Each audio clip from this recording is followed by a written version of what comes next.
MIPS assembly language, like every assembly language, understands mnemonic instructions for MIPS specification and translates them into machine code, which is a set of binary instructions for hardware that can understand them.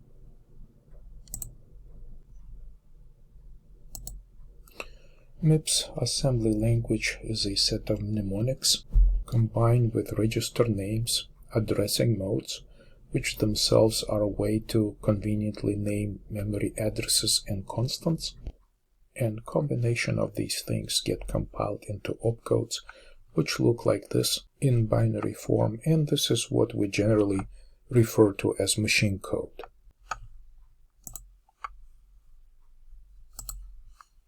Common uses of assembly include programming embedded systems for their size and efficiency, device drivers with direct control of hardware, and also, of course, it's a great way to get in touch with real computer architecture and understand the format of CPU instructions which high-level programming languages generate inside an executable program.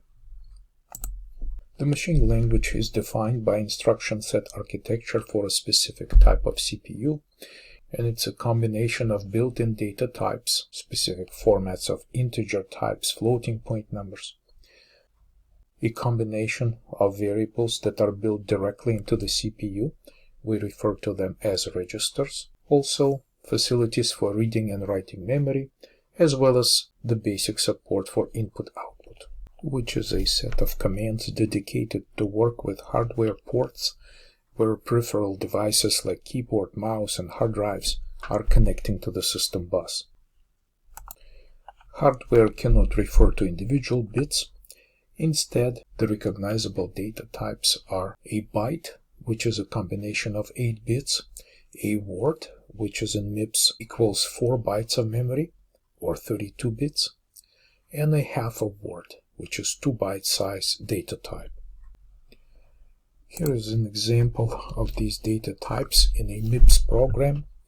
So here, this is a directive that specifies the data segment in computer memory, and this is an example of a byte initialized to uppercase character A word, which is simply an integer, a 32-bit integer, and a half word, which is a 16-bit size integer.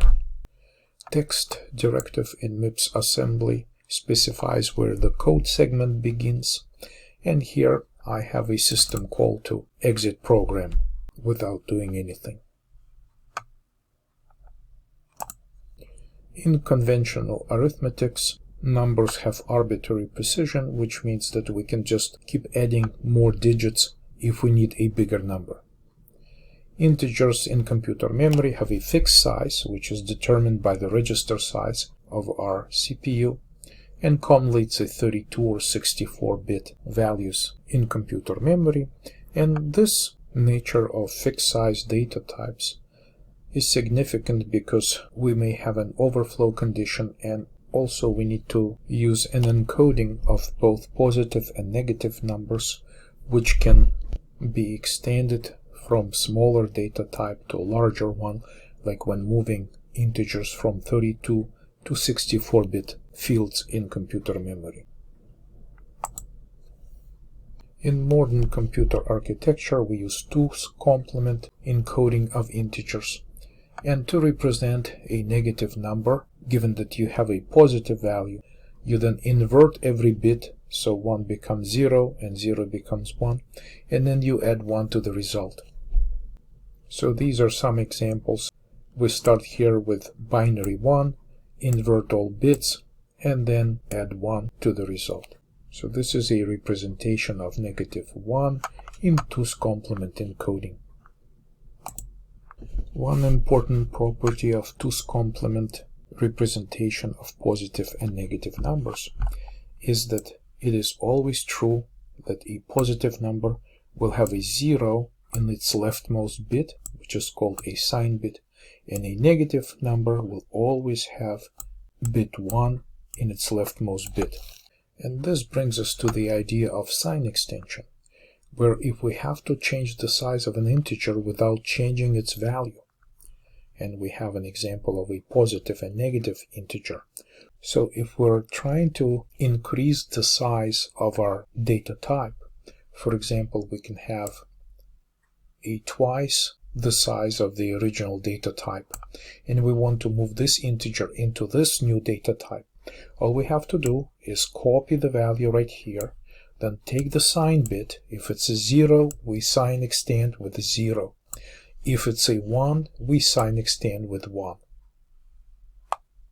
Right, so we copy a negative value into this new memory, which is twice the size of the original, and we have the sign bit set to 1. All we have to do is just fill all these bits with 1s, and the resulting sign bit in the leftmost bit of this new value will also have the same sign. So this is called a sign extension operation.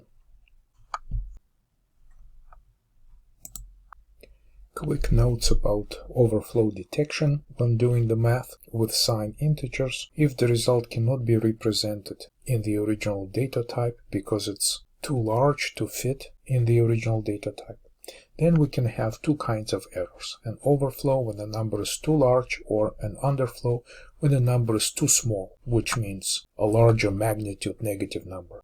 So when we're adding the numbers to numbers with different signs, can never result in overflow. But at the same time, if two numbers have the same sign, the overflow can be detected when you have a change of a sign in the resulting value.